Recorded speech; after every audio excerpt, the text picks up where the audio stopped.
Hey, what's good? I'm Sadia and today I'm unboxing my brand new HomePod mini. It's the original and first gen model because Apple hasn't actually yet released a newer version since 2020. I filmed the unboxing like 6 months ago and only just got around to editing it.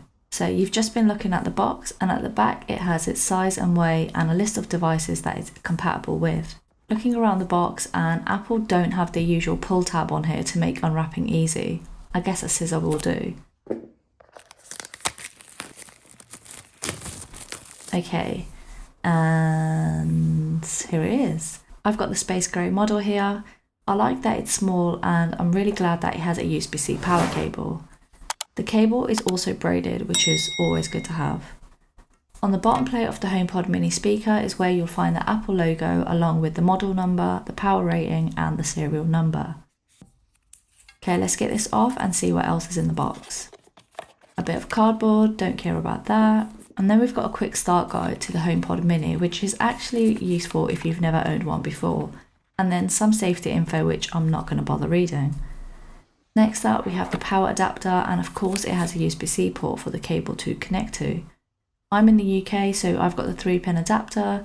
Yours may be different depending on which country you're in and whether it follows the British standard or not. And that's everything you get in the box. Now let's set it up. Simply connect the power cable to the adapter and plug it in. After a few seconds, the HomePod lights up. Hold your iPhone nearby and the setup screen will appear automatically. Pairing happens when the iPhone reads the light pattern on top of the HomePod. Pick the room where you want to place it, transfer your settings, and it will configure Wi-Fi, your Apple account and HomeKit, and that's it really. It's ready to use. As for controls, it's super simple. A tap plays or pauses music. The plus and minus adjust volume.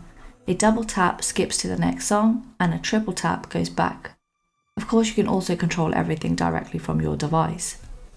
The sound quality is really good. It's crisp and clear with a punchy bass for a mini speaker. It's very easy to use and works seamlessly with Apple Music, which starts instantly with a single tap. You can also play music from Spotify and other third-party apps, though they do need to be started manually.